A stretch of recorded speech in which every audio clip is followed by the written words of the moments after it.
Ladies and gentlemen, toileting. Everybody's business.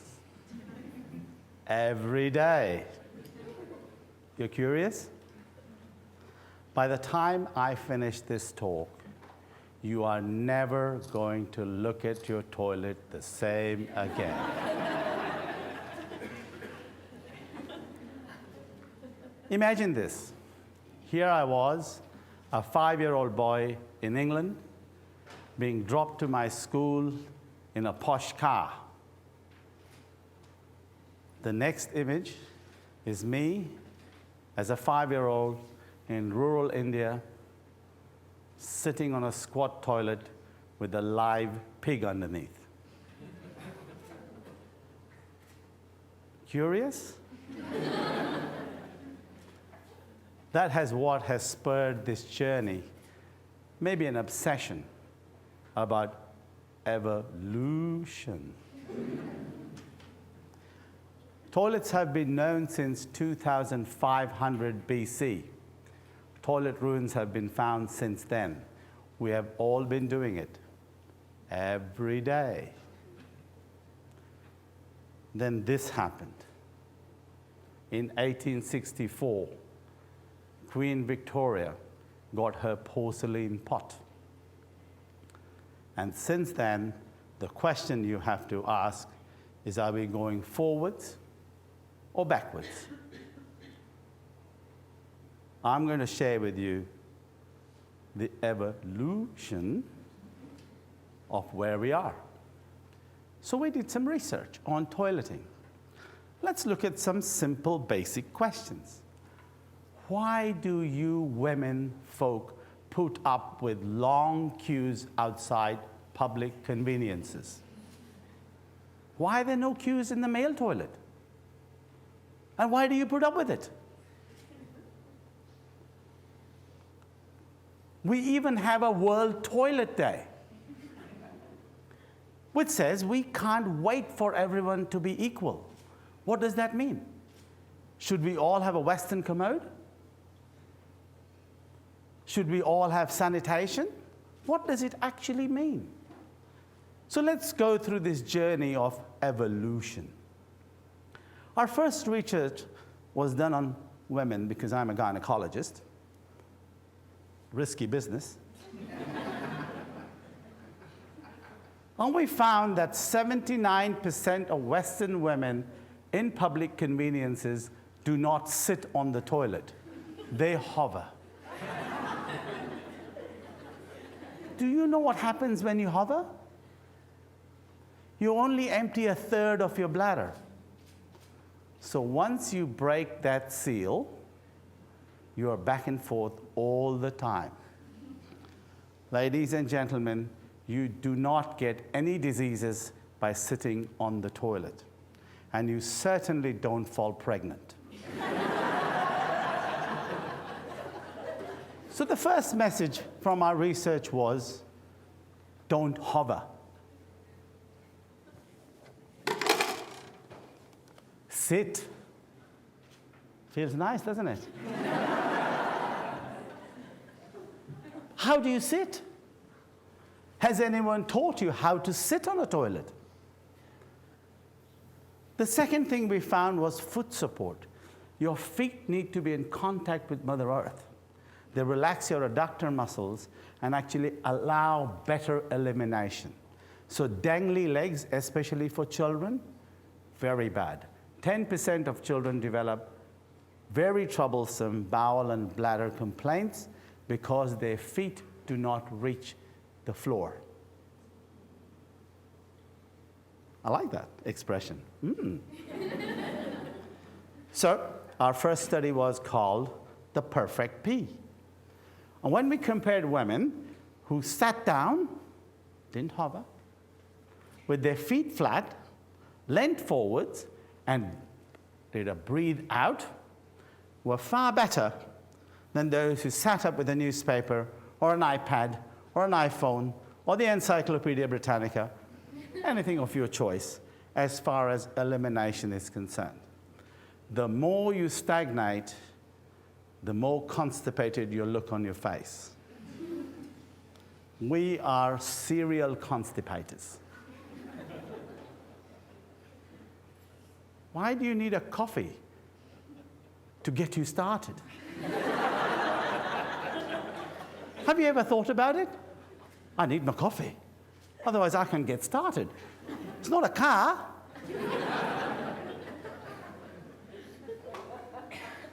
And then people said, oh my God, he's a sick kind of guy. But we were not the only sick guys on the planet. There were others thinking along the same lines. So another study done in Belgium, same conclusions. Don't hover. Feet flat. Lean forwards. Breathe out. Perfect. The perfect P. Is it the perfect poo, though? Because we have both, don't we? Number 1 and number 2. Everybody's business, Jeremy, every day. The love bomb.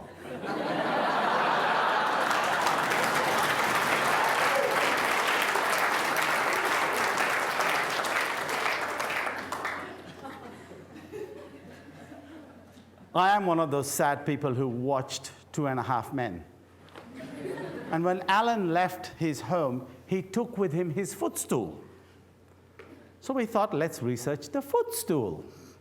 Does knee elevation actually help? So we got the knee elevation going. And if your knees are above your pelvis, you actually get an increased passive abdominal pressure. So you don't need to heave, strain, push, yell to get the love bombs going.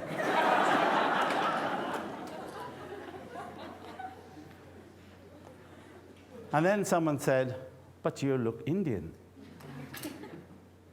And I said, yeah? What about squatting? Ladies and gentlemen, we are squatters. By default, we always have squatted. Until 1864. And then we decided to sit. Once we decided to sit, I'm not going to use the S word, we forgot how to.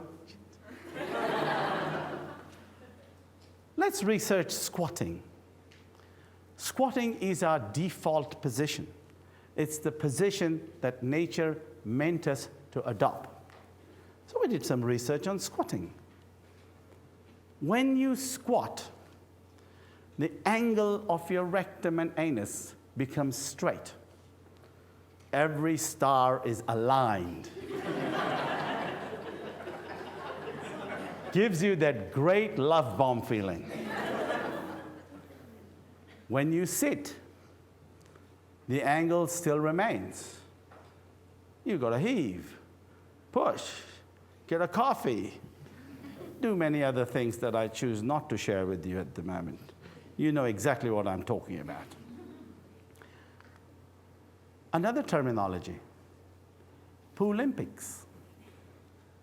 There's actually been studies done in an army where soldiers were asked to squat on an Asian toilet for 3 months with a stopwatch and sit on a Western toilet with a stopwatch. Guess who won? Squatting. 1/3 of the time was spent on the toilet when they squatted. Less shitting time means more fighting time. So people are looking at this quite seriously. Why are we looking at this? Because we have an explosion of irritable bowel syndrome, an explosion of hemorrhoids, an explosion of bowel cancer, an explosion of recurrent bladder infections. And there is a distinct link between posture on the toilet and these diseases. We need a poovolution.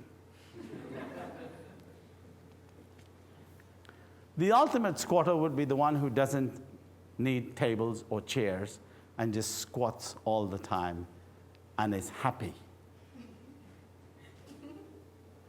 Where's the problem then? Why am I talking to you? If squatting is so damn good, why not demolish every toilet on this planet?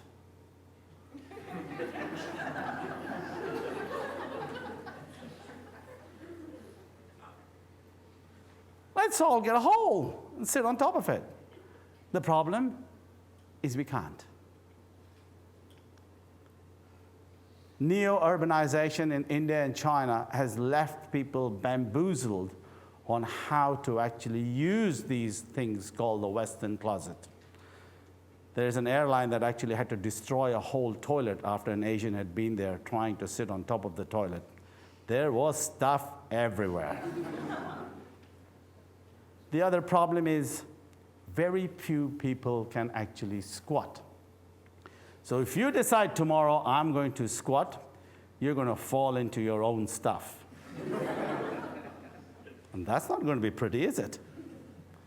So our research shows that only 36% of adult volunteers can do a full squat. I'm not going to ask you to do it. But the sad part is, after the age of 13, it's the same number. Until 13, you can get 98% of children to squat. Just to squat. Not to poo, not to pee, just to squat. We have lost the ability to squat. So as a scientist, there was a need for a design that gives us something to use on the existing toilet, getting us the benefit of squatting without squatting. Curious? We called it done easy for the Americans. For the Australians, just plain done easy. Quite clever, I thought. But look at the pressure that the scientist who dreams about it goes to the engineer with his dream. And he says, I want all this to happen. I want a device that facilitates squatting on your existing toilet. I want a device that is easy to install. I want a device that has no power. Don't want electricity and water and pee and poo. I want it to be safe. I want it to be sturdy. I want it to be used by all age groups, old people, young people, kids. I want it to be flexible technology, allowing partial, full squats or perfect pee position. I want it to be lightweight. And for those people who are keen for fashion, it needs to be fashionable. And they told me, forget it, Professor Rane, go home. This is not going to happen. Ladies and gentlemen, it is going to happen, because we are all going to look at our toileting habits. And from today, we are not going to hover. We're going to sit with our feet flat, lean forwards, breathe out. We are going to raise our knees, and we are going to practice squatting in our own private domain with lots of pillows around to stop our fall. Because once we can do that, then maybe you can venture to the toilet. Done easy, not so well done easy. But it's happening. The revolution is starting.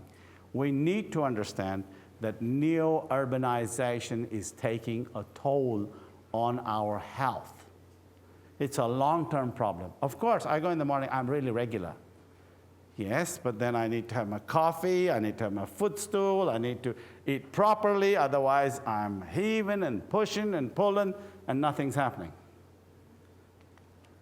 Nobody in my family is spared from research. My kids, including my 84-year-old father. Everyone has to work on the whole project, up and down, legs up, feet down, breathe out, breathe in, feet flat, not flat. And that's the only way something as simple as toileting can actually bring about better health, longitudinally. I believe, that was my heart. I believe we're going backwards. We need to go forwards. We need to stop thinking that Asian toilets are something of a backward nature. Science is actually telling us this is our default position. And imagine, if you don't have to spend a lot of time in the toilet, there'll be less queues in the female toilets. Your elimination will be so fast, you'll be in and out within a second. You won't have to worry. You won't have to hear anyone else's love bombs. So there are many, many questions that I wish to pose to you about toileting. Everybody's business, every day. Should you wash? Should you wipe? Which is better? Which hand? Left hand, right hand, an automatic hand.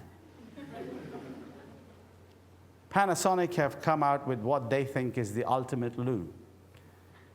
It's got phone apps, music, speakers, warm air, powder puff,